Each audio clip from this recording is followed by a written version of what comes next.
Bonjour les passionnés, c'est Mohamed, votre passionné numéro 1. Aujourd'hui, nous sommes dans un endroit top secret. Donc, on ne va pas vous le dévoiler. Parce que les choses qui se passent ici, c'est incroyable. Et vous n'en croirez pas vos yeux.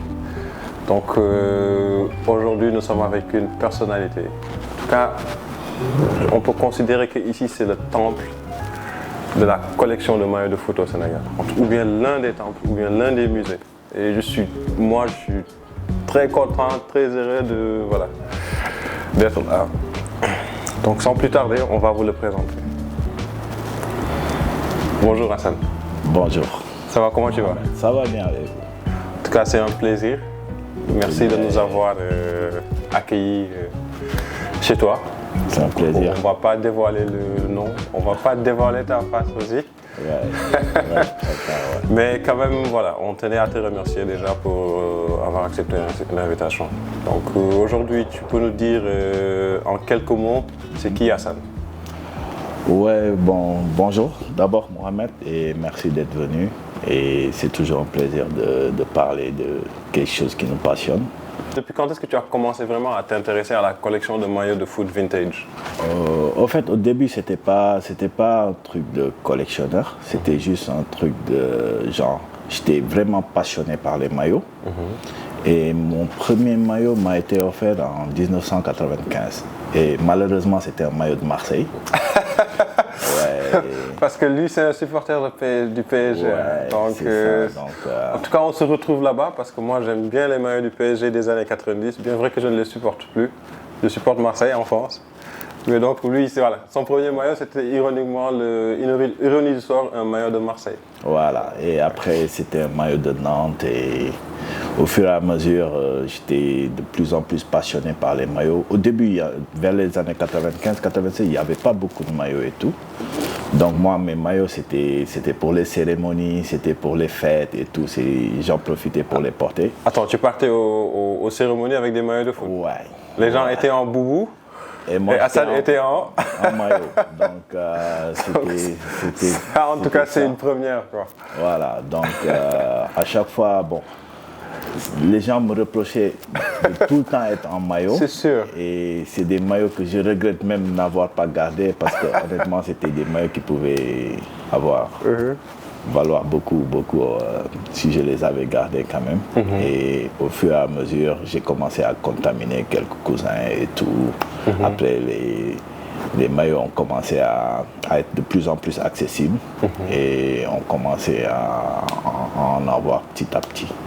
Vers 95-96. Donc quand je pense à mon exemple, moi j'ai commencé à collectionner depuis peut-être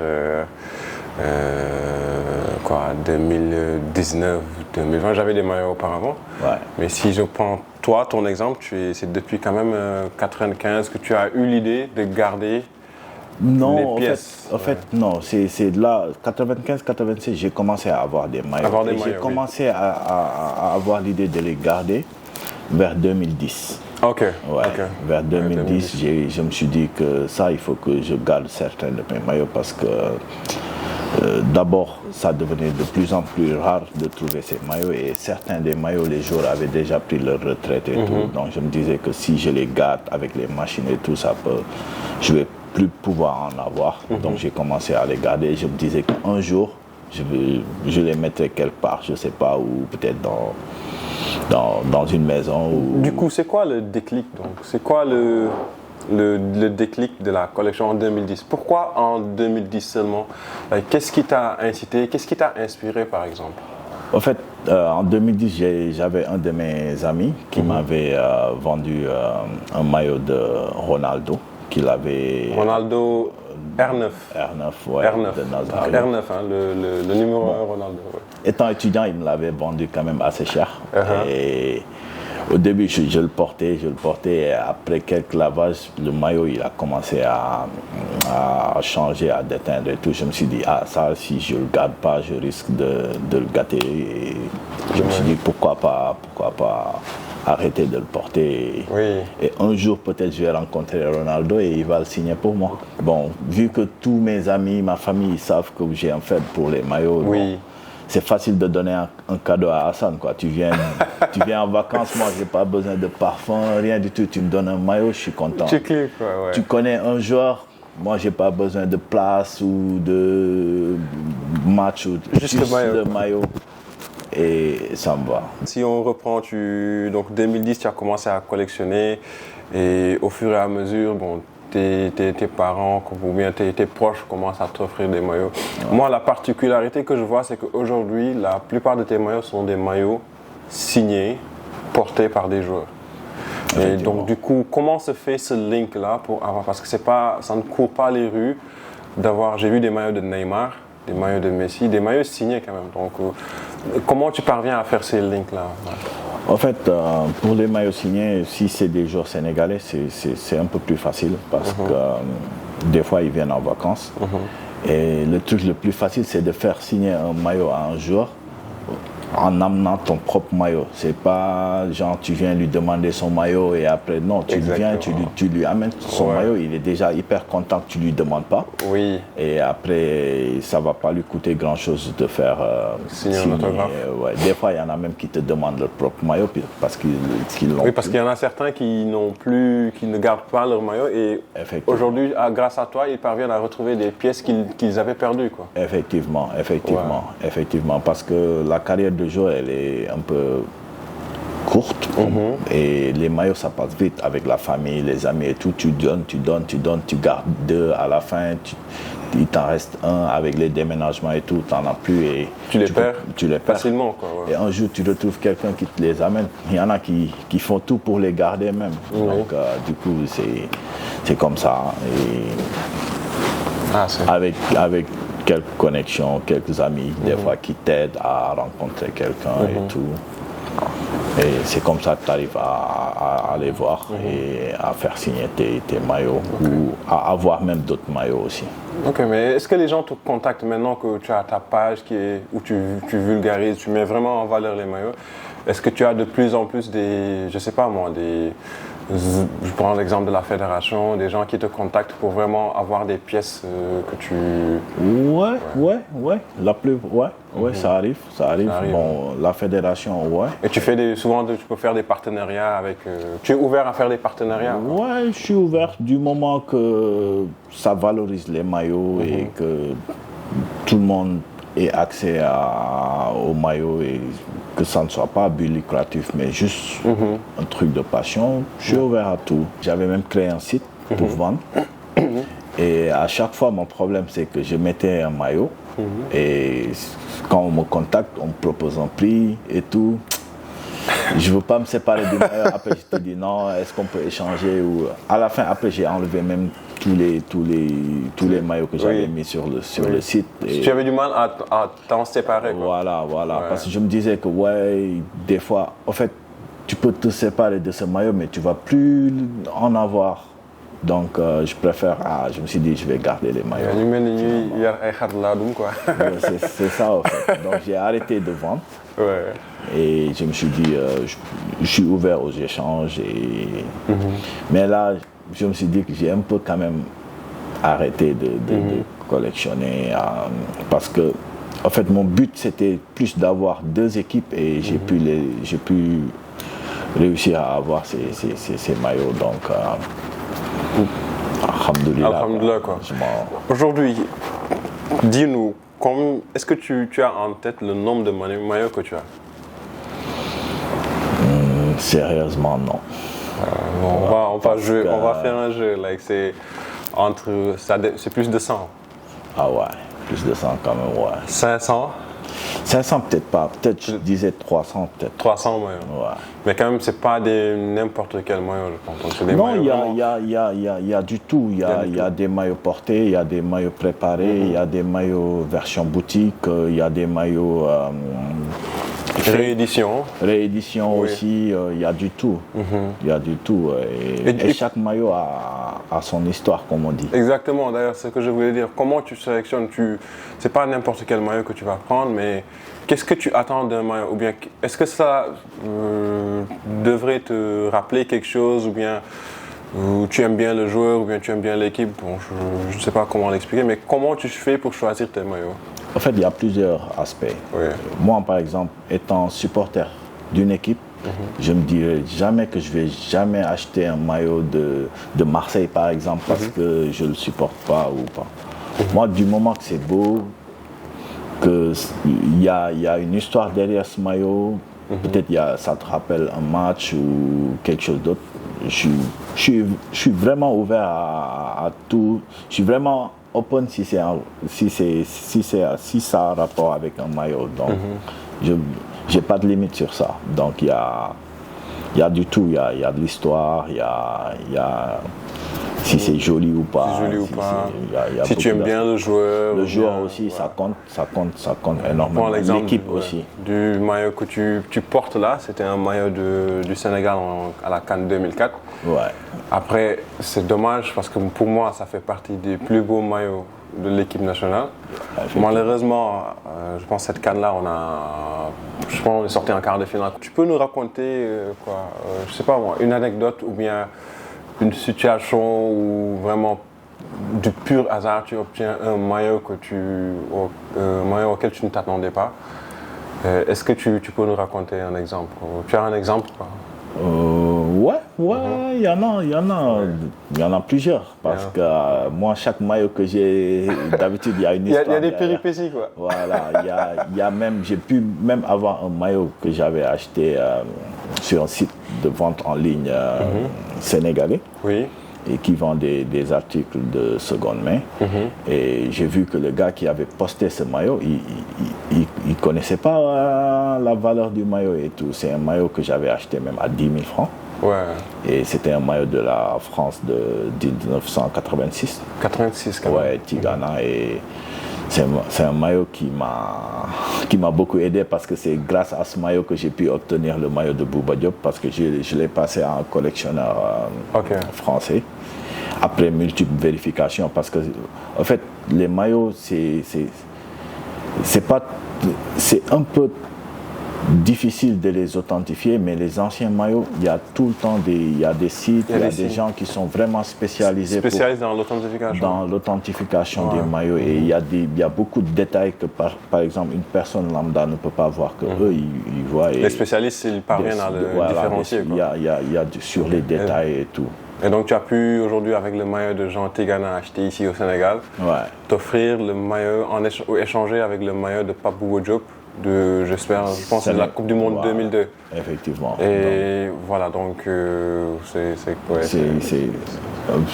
comme ça tout le temps. Ouais, c'est du pur hasard. C'est du pur hasard. Des fois, je me dis c'est de la chance, des fois. Ouais, tu me disais tout de suite, c'est souvent être au bon endroit au bon moment. C'est ça. Et donc du coup aujourd'hui, si tu pouvais nous dire je sais pas si ça sera compliqué, ton top 10 des maillots que tu as actuellement. Je sais pas par ordre de classement, mais en tout cas, si tu peux nous donner les 10 maillots que tu préfères le plus de ta collection, et est-ce qu'on pourra les voir après? Ouais. Bon, le top 1 sera évidemment le maillot de Bouba Diop. Bouba Diop, pas Bouba Diop, France-Sénégal 2002, c'est lui qui avait marqué le but. Aussi, l'un de mes joueurs préférés, à savoir Henri Camara. Henri Camara aussi, donc d'ailleurs c'est ironie, c'est son ami quoi. Donc rest in peace Pabou. Et il y a aussi le maillot de Diouf Lens. La Diouf de Lens. De Lens, dédicacé par le double ballon d'or sans forcer. Il y a aussi, je dirais, le maillot de Milan pour. Quelle année? En fait, c'est une réédition, mais il a été signé par plusieurs joueurs, dont Shevchenko, et c'était pour la paix en Ukraine. C'est le maillot Adidas là. Adidas, Milan, Hope for Ukraine, et il a été signé par plusieurs joueurs. C'est un maillot qui m'a beaucoup marqué aussi. Il y a aussi le maillot de Bouba Diop de Fulham. Fulham, ok. Ouais, parce que Bouba, avec tout ce qu'il représente, et malheureusement, il n'est plus là. Et c'est pour ça, c'est un maillot qui a... Un bon joueur, qui a toujours tout donné sur le terrain. Qui a beaucoup de valeur. Et respecté, que ce soit au Sénégal, en France ou en Angleterre, partout où il est passé, quand même, chapeau à lui, quoi. Voilà, c'est un peu ça. Aussi, j'ai des maillots de quelques joueurs ils sont pas très bien connus, mais c'est des vrais amis, à savoir Mamadou Fall qui joue à Kassim Passa. Ok.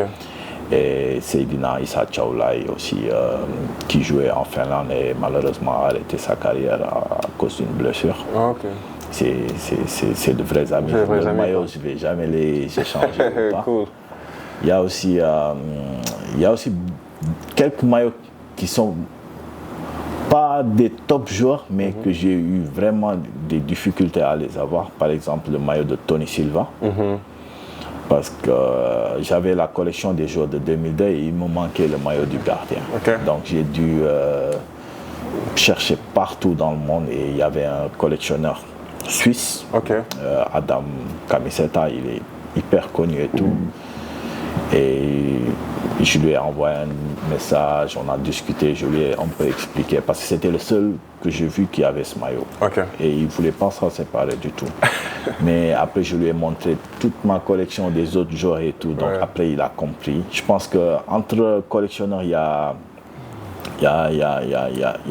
une compréhension. Solidarité qui existe. Et tout.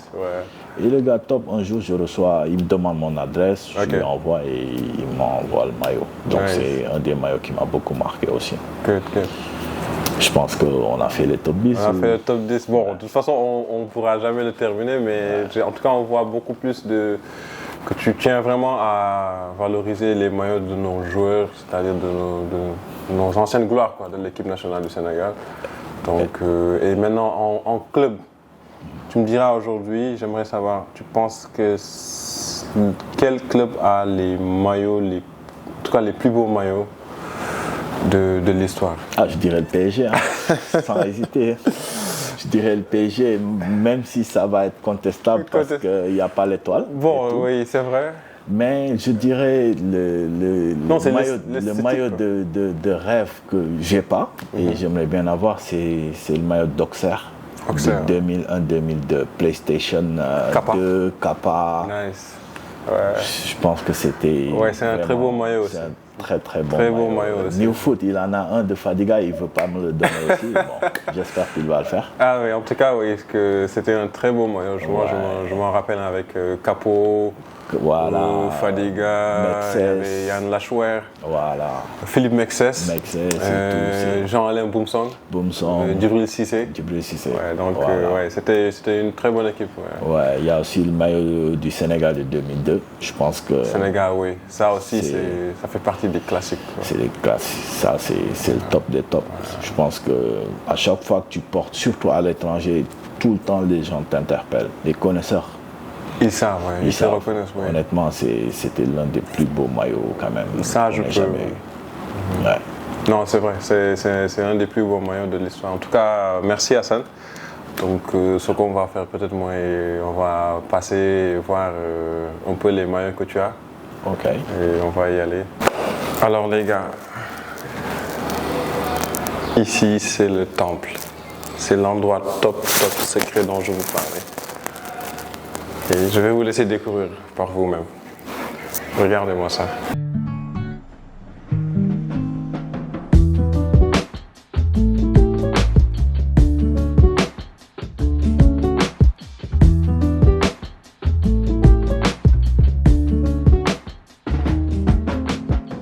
Bien avant Salzbourg, bien avant Southampton, bien avant Liverpool, bien avant Al Nassr, mais au FC Metz, quoi. Ça, beaucoup de gens même ne le connaissaient pas. Parce que il y a quelques de ces photos où il portait le maillot 33, je pense ces 2 premiers matchs. Après, c'était le maillot de Coupe de la Ligue. C'est là qu'il a viré au 21. Et je pense que beaucoup de gens savent pas qu'il a porté le 21. Il a porté le numéro, oui, mais même moi je ne savais pas. Parce que moi je l'ai juste connu au tournoi des Jeux Olympiques. Et je pense qu'après le tournoi, il est parti au Red Bull Salzbourg. Donc j'ai même pas eu le temps de le voir sous le maillot du FC Metz.